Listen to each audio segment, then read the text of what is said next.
Okay बच्चों, investment multiplier को हम तीन तरीके से निकाल सकते हैं। तो सबसे जो पहला फॉर्मूला था जो भी हमने डिस्कस करा था वो था delta Y upon delta I. जो इसका दूसरा फॉर्मूला है वो है 1/1 minus M P C is equal to 1/MP/S। मतलब ये तीन फार्मूला में से आप किसी भी फार्मूला को यूज़ करके के की वैल्यू निकाल सकते हैं। के इज आर इन्वेस्टमेंट मल्टीप्लायर। अब ये तीनों फार्मूलाज आपस में रिलेटेड हैं। कैसे? भाई हमें पता है कि y is equal to C plus I होता है at equilibrium level of income. At equilibrium level of income हमारा जो y है जिसको हम एग्रीगेट सप्लाई बोलते हैं is equal to C plus I, जिसको हम एग्रीगेट डिमांड बोलते हैं। So y is equal to C plus I. भाई अगर y is equal to C plus I है तो delta y change in income will be equal to change in consumption plus change in investment. अगर हम इस को दोबारा से रीअरेंज करते हैं तो डेल्टा आई को हमने यही छोड़ दिया, डेल्टा सी को हम इस तरफ ले गए तो ये आ जाएगा delta I is equal to delta Y minus delta C. मतलब अगर हम ये जो k is equal to delta Y upon delta I है और डेल्टा आई हमारे पास आ गया delta Y minus delta C, इस वैल्यू को अगर हम डेल्टा आई की जगह पे डाल देते हैं तो हमारे पास आएगा k is equal to delta Y upon delta I is equal to delta Y upon, इसकी जगह पे हमने लिख दिया delta Y minus delta C. अब हम क्या करते हैं, delta Y upon delta Y minus delta C, अगर हम दोनों पूरे अपन ऊपर नीचे पार्ट को अगर हम डेल्टा वाई से डिवाइड करते हैं तो हमारे पास आ जाएगा ऊपर का पार्ट हो गया delta Y upon delta Y upon delta Y minus delta C upon delta Y. तो अगर आप ध्यान से देखोगे जब आप इसको सॉल्व करोगे delta Y upon delta Y हमारे पास आ गया 1, delta Y upon delta Y आ गया हमारे पास 1 and delta C upon delta Y हमारे पास आ गया एम पी सी। हम लोग इसको पहले भी पढ़ चुके कि अगर हम 1 में से एम पी सी की वैल्यू माइनस करते हैं तो हमारे पास 1/MP/S आ जाएगा। मतलब हमारे पास MP/S आ जाएगा, फॉर्मूला रहेगा 1/MP/S। और इस तरीके से हम तीनों फॉर्मूला को यूज़ करके के की वैल्यू निकाल सकते हैं। आपको तीनों फॉर्मूलाज का आपस में रिलेशन मालूम होना चाहिए, क्योंकि कई बार न्यूमेरिकल में आपको देंगे ये और आपको निकालने के लिए बोला जाएगा डेल्टा वाई, ये आपको दे देंगे ये आपको निकालने के लिए बोला जाएगा एलपीएस। तो अगर आपको तीनों के इंटर रिलेशन मालूम है तो आप कोई सी भी वैल्यू को निकाल सकते हैं। ओके बच्चों, अगला टॉपिक है हमारा रिलेशनशिप बिटवीन के एंड एमपीसी। के हमारा था इन्वेस्टमेंट मल्टीप्लायर और एमपीसी, इन दोनों में क्या रिलेशन है। मतलब हमारा जो फॉर्मूला वो है k is equal to 1/1 minus M P C. Suppose हमने एज्यूम करा कि हमारा एम पी सी 0.25 है, तो अगर हम इस वैल्यू को इस फॉर्मूला में डालते हैं तो हमारे पास आ जाएगा 1/1 माइनस 0.25 इज इक्वल टू 1/0.75। जब आप इसको सॉल्व करेंगे आपके पास आ जाएगा 1.33। अब सपोज हमने एक और वैल्यू एज्यूम करी एमपीसी की, एमपीसी अब बढ़ के 0.25 से हो गया 0.75। जब आप इस वैल्यू को यहाँ डालेंगे, इस फॉर्मूला में डालेंगे, आपके पास आ जाएगा 1/1 माइनस 0.75 और 1/0.25 और 4। अब अगर आप ध्यान से देखेंगे जब एमपीसी 0.25 था तो मल्टीप्लायर की वैल्यू थी 1.33। जब एमपीसी बढ़ के 0.75 हो गया तो मल्टीप्लायर की वैल्यू बढ़ के हो गई 4। इसका मतलब क्या हो गया कि there exist a direct relationship between the value of MPC and the value of multiplier. अगर एमपीसी बढ़ेगा तो मल्टीप्लायर भी बढ़ेगा, अगर एमपीसी कम होगा तो मल्टीप्लायर की वैल्यू भी कम होगी। ओके बच्चों, अब हमारा जो अगला रिलेशन है वो है मल्टीप्लायर और एमपीएस के बीच का। मैं जैसे मैंने आपको के और एमपीसी का रिलेशन एक्सप्लेन किया था, सेम एग्जांपल से मैं आपको के एंड एमपीएस का रिलेशन बता रहा हूँ। सपोज हमने एज्यूम करा एमपीएस हमारा है 0.25। हमारा फॉर्मूला होता है के का, के इज इक्वल टू 1/MP/S। हमने 0.25 को यहाँ लिखा तो ये आ जाएगा K is equal to 1/0.25 is equal to 4। अब सपोज हमने एज्यूम करा हमारा एमपीएस बढ़ के 0.25 से 0.75 हो गया, तो जब हम इस वैल्यू को इस फॉर्मूला में डालेंगे हमारे पास आ जाएगा 1/0.75 विच इज इक्वल टू 1.33। इसका मतलब क्या हो गया कि जब हमारा एमपीएस 0.25 था तो मल्टीप्लायर की वैल्यू थी 4। जब एमपीएस बढ़ के 0.75 हो गया तो मल्टीप्लायर की वैल्यू हो गई 1.33 जो कम हो गई। That means there exist an inverse relationship between the value of MPS and the value of multiplier. अगर एमपीएस कम है तो मल्टीप्लायर की वैल्यू ज़्यादा होगी, अगर एमपीएस ज़्यादा है तो मल्टीप्लायर की वैल्यू कम होगी। ओके बच्चों, अब हम इन्वेस्टमेंट मल्टीप्लायर की वर्किंग को कैसे दिखाते हैं हम इस पर डिस्कस कर रहे हैं। भाई सपोज हमारी पूरी इकोनॉमी का जो एमपीसी है वो 0.90, मतलब इकोनॉमी में जितने भी लोगों की इनकम बढ़ रही है वो अपनी बढ़ी हुई इनकम का 90% कंजम्पशन पे खर्च कर रहे हैं। अब हम सपोज करते हैं कि इकोनॉमी में गवर्नमेंट ने ये इन्वेस्टमेंट बढ़ाया, सपोज इन्वेस्टमेंट बढ़ाया 100 रुपये, इंक्रीज इन इन्वेस्टमेंट हमारा है 100। तो जब इकोनॉमी में गवर्नमेंट 100 रुपये खर्च करेगी तो अब लोगों की इनकम, मतलब सपोज हम इंडिविजुअल ए की बात करते हैं कि इंडिविजुअल ए की इनकम 100 रुपये बढ़ गई। अब इंडिविजुअल ए ने क्या करा, क्योंकि हमने माना कि एमपीसी 90.90 है या 90% है, तो इंडिविजुअल ए ने अपनी 100 रुपये की इनकम का 90% कंजम्पशन पे खर्च कर दिया। अब हम यहाँ पे एक चीज़ और एज्यूम कर रहे हैं कि हर बंदा जो भी खर्चा करता है वो अगले बंदे की इनकम हो जाती है। मतलब अगर इंडिविजुअल ए ने 90 रुपीज़ खर्च करे तो वो इंडिविजुअल बी की इनकम हो गई। सपोज उसने ए ने बी से गुड्स खरीदी 90 रुपीज़ की, तो ये बी की इनकम हो गई। अब बी की इनकम 90 रुपीज़ बढ़ गई। उसने भी क्या करा, क्योंकि हमने माना है कि एमपीसी 0.90 है, मतलब हर बंदा अपनी इनकम का 90% कंजम्पशन पे खर्च कर रहा है। उसने 90 रुपीज़ का 90% विच इज़ 81 उसे कंजम्पशन पे खर्च कर दिया। भाई जब इंडिविजुअल बी ने पैसा खर्च करा 81, सपोज उसने सी से 81 रुपीज़ की गुड्स ली, तो सी की इनकम 81 बढ़ गई। सी ने भी यही करा कि अपनी इनकम का 90% उसने कंजम्पशन पे खर्च कर दिया विच इज़ 72.90। जब उसने खर्चा करा तो वो डी की इनकम हो गई एंड सो ऑन। सपोज हम एज्यूम करते हैं, क्योंकि ये बहुत लंबा चेन है, यहाँ पे एक्सप्लेन करना मुश्किल है। सपोज हम एज्यूम करते हैं कि 100 रुपये की इन्वेस्टी बढ़ाने से हमारी टोटल इकोनॉमी की इनकम बढ़ गई 1000। तो अगर हम देखेंगे तो डेल्टा वाई हमारा आ गया 1000, डेल्टा वाई हमारा आ गया 1000, डेल्टा आई हमारा है 100। तो जब हम इस फॉर्मूला में के फॉर्मूला में हम सारी वैल्यूज डालेंगे 1000/100, ये हमारा इन्वेस्टमेंट मल्टीप्लायर आ जाएगा। मतलब इस 100 रुपये की इन्वेस्टमेंट के बढ़ाने से इकोनॉमी में जो टोटल इनकम बढ़ी वो बढ़ी 1000 रुपीज़ से।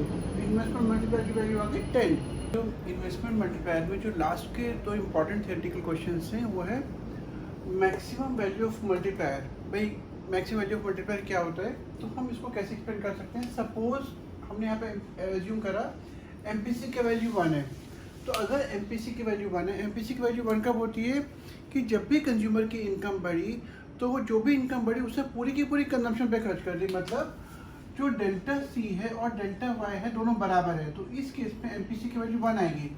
तो हमने क्या करा, इस 1 को हमने इस फॉर्मूला में डाला k is equal to 1/1 minus MPC, और 1/1 माइनस 1/0 आएगा विच विल बी इन्फिनिटी। मतलब maximum value of multiplier will be infinity, you can not define it.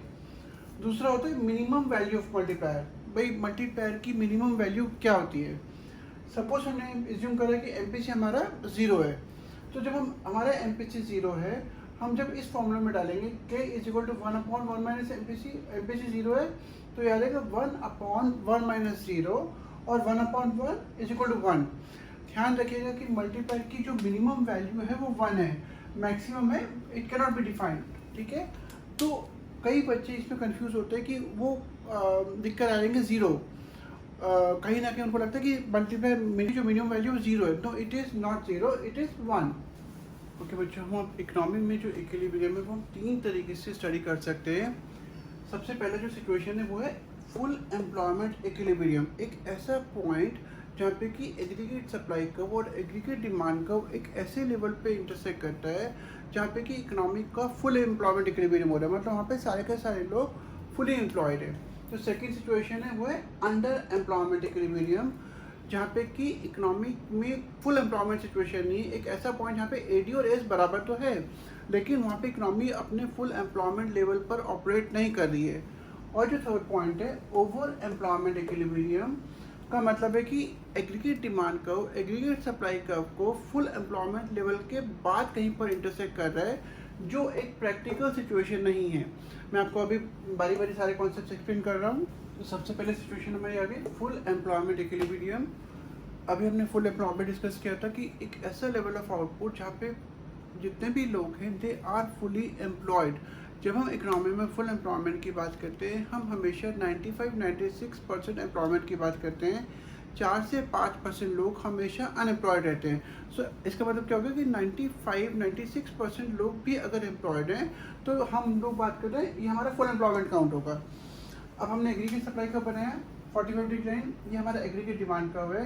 एक ऐसा पॉइंट जहाँ पे कि इकोनॉमी में aggregate demand curve aggregate supply curve को इंटरसेक्ट करता है, उस पॉइंट पर हमारा फुल एम्प्लॉयमेंट इक्विलिब्रियम है। अगर हम इसे नीचे लाइन खींचेंगे तो ये हमारा आ जाएगा YF stand for full employment level of output और इनकम और एम्प्लॉयमेंट। यहाँ हम एग्रीगेट डिमांड लिखेंगे, ये हमारा हो गया फुल एम्प्लॉयमेंट इक्विलिब्रियम पॉइंट। में हमारा जो अगला टॉपिक है वो है under employment equilibrium. Under employment equilibrium का मतलब है कि अगर इकोनॉमी में aggregate demand aggregate supply curve, कोई हमारा एग्रीगेट सप्लाई कर्व है, ये हमारा एग्रीगेट डिमांड है, अगर aggregate demand aggregate supply curve को full employment level of output से पहले कहीं पर इंटरसेक्ट करता है तो उसको हम बोलते हैं अंडर एम्प्लॉयमेंट इक्विलिब्रियम। इसका मतलब क्या हो गया कि अगर ये हमारा अगर full employment level of equilibrium point है, ये हमारा full employment equilibrium level of income है। अगर एग्रीगेट डिमांड कम हो गया, 80 से कम होकर 81 हो गया, तो हमारे एग्रीगेट सप्लाई कर्व को यहाँ पे काट रहा है। इसका मतलब है this point will be called as under employment equilibrium. And जो OY1 लेवल ऑफ इनकम है, ये हमारा हो जाएगा under employment equilibrium level of income. ध्यान रखिएगा इस पॉइंट पर, क्योंकि डिमांड सप्लाई से कम है, full employment level of output से कम है, तो इसको हम डिफ्लेशनरी गैप भी बोलते हैं या डिफिशिएंट डिमांड। भाई इकोनॉमी में जितना भी प्रोडक्शन हो रहा है, फुल एम्प्लॉयमेंट में ज़्यादा प्रोडक्शन होगा लेकिन डिमांड कम है, तो सप्लाई ज़्यादा हो रही है, डिमांड कम हो रही है, तो क्या होगा, प्राइस गिरने स्टार्ट हो जाएंगे, प्राइस रिसेशन आना स्टार्ट हो जाएगा, जिसको हम डिफ्लेशनरी गैप या डिफिशिएंट डिमांड भी बोलते हैं। ओके बच्चों, अभी हमने देखा कि एग्रीगेट डिमांड और एग्रीगेट सप्लाई जहाँ पे इंटरसेक्ट करता है वो हमारा full employment level of income, जिसको हम YF लिखते हैं, या full employment level of output या full employment level of income output या एम्प्लॉयमेंट होगा। इसको हम EF पे लिखते हैं क्योंकि इस पॉइंट पर AS और AD बराबर है। अब सपोज हमारा एग्रीगेट डिमांड इससे बढ़ जाता है, जो भी फुल एम्प्लॉयमेंट लेवल वाला एग्रीगेट डिमांड है, अगर एग्रीगेट डिमांड उससे बढ़ जाता है तो वो एग्रीगेट सप्लाई कर्व को अब इस पॉइंट पे काट रहा है। भाई इसका मतलब है कि ये हमारा ओवर एम्प्लॉयमेंट इक्विलिब्रियम पॉइंट होना चाहिए, क्योंकि ये full employment level of output के बाद एग्रीगेट सप्लाई कर्व को काट रहा है, तो ये हमारा ओवर एम्प्लॉयमेंट इक्विलिब्रियम पॉइंट होना चाहिए। लेकिन ये पॉसिबल नहीं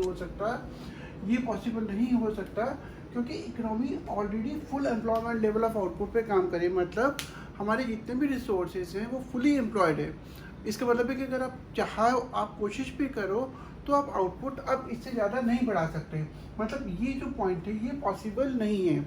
इसका मतलब क्या हो गया कि अगर डिमांड ज़्यादा है सप्लाई से में, तो हमारे पास हमारा ये हो जाएगा इन्फ्लेशनरी गैप। भाई किसी भी चीज़ की अगर डिमांड ज़्यादा है, जो इस केस में इतनी है, और सप्लाई हमारी यही है, तो इसका रिजल्ट सीधा प्राइसेस पर आएगा, प्राइसेस बढ़ने स्टार्ट हो जाएंगे, and it would lead to situation of inflationary gap, जिसको हम एक्सेस डिमांड भी बोलते हैं। ओके बच्चों, अगला जो हमारा इन्वेस्टमेंट मल्टीप्लायर को हम जैसे एक्सप्लेन कर सकते हैं वो है डायग्राम की हेल्प से। सबसे पहले इसमें भी दो अप्रोचेस है, एक अप्रोच है AD and AS approach, aggregate demand and aggregate supply approach. भाई हमने पहले एक बेस डायग्राम बना दिया, ये हमारा एग्रीगेट सप्लाई का है which is a 45 degree line, ये हमारा एग्रीगेट डिमांड कर्व है, जो नीचे वाला डिमांड कर्व है ये AD है इज इक्वल टू C+I। अब सपोज इकोनॉमी में अगर इन्वेस्टमेंट बढ़ता है, क्योंकि इन्वेस्टमेंट एग्रीगेट डिमांड का कंपोनेंट है, तो अगर इन्वेस्टमेंट बढ़ेगा तो एग्रीगेट डिमांड का ऊपर शिफ्ट करेगा। अब ये नया कर्व हो गया C+I1, मतलब I1 represents the new level of investment after the change. So I से बढ़ के I1 हो गया। अब एग्रीगेट डिमांड का जब ऊपर शिफ्ट होगा, अब ये हो गया 81। अब ये एग्रीगेट सप्लाई कर्व को काट रहा है E1 पे, पहले था E पे। अब अगर आप ध्यान से देखेंगे कि इन्वेस्टमेंट, सपोज हम एज्यूम करते हैं कि इन्वेस्टमेंट हमारी बड़ी 100, तो ऑब्वियसली जब वो यहाँ पे काटेगा, आप यहाँ से नीचे लाइन खींचोगे तो इतना हमारा बढ़ गया इनकम। हम एक्स एक्सिस पे इनकम मेजर करते हैं, तो सपोज अगर आप ध्यान से देखोगे तो ये जो डिस्टेंस है ये हमारा डेल्टा I दिखा रहा है, चेंज इन इन्वेस्टमेंट, और ये जो डिस्टेंस है वो हमारा डेल्टा Y दिखा रहा है, चेंज इन इनकम। सपोज हमने एज्यूम करा कि इनकम, सपोज हम एज्यूम करते हैं कि हमारी इनकम बढ़ के हो गई 200 से 400, इन्वेस्टमेंट 100 बढ़ी, इनकम बढ़ी 200 से 400, 200 रुपीज़ बढ़ गई। जब हम इस फॉर्मूला में K is equal to delta Y upon delta I में अपनी वैल्यूज डालेंगे 200 अपॉन 100 हमारे पास आ जाएगा इन्वेस्टमेंट मल्टीप्लायर विच इज 2।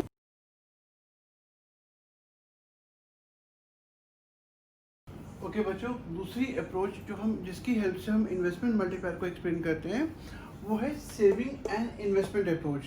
भाई अगर आपको याद हो, हमने अभी पिछली क्लास में किया था कि जहाँ पे भी सेविंग और इन्वेस्टमेंट इक्वल है वहाँ पे हमारा इकोनॉमिक का इक्विलिब्रियम हो जाता है। तो सपोज हमने पहले बेस डायग्राम बनाया, ये हमारा एक्स एक्सिस है, ये हमारा इन्वेस्टमेंट कर्व है which is assume to be autonomous, क्योंकि हमारी इन्वेस्टमेंट कांस्टेंट रहती है। ये हमारा सेविंग कर्व है जो हमेशा नेगेटिव से स्टार्ट होगा, यहाँ पे हमारी नेगेटिव सेविंग हो गई। अब अगर आप ध्यान से देखेंगे कि भाई ये हमारा पॉइंट है जहाँ पे कि हमारा इकोनॉमिक का इक्विलिब्रियम है, मतलब ये इनिशियल इक्विलिब्रियम है।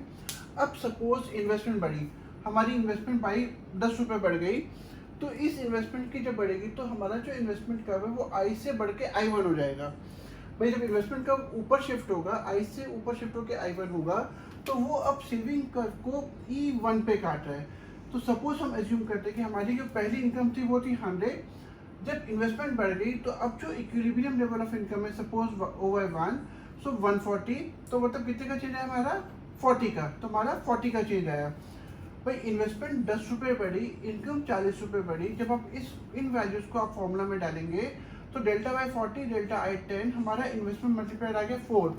इस तरीके से आप सेविंग एंड इन्वेस्टमेंट अप्रोच से इन्वेस्टमेंट मल्टीप्लायर को एक्सप्लेन कर सकते हैं।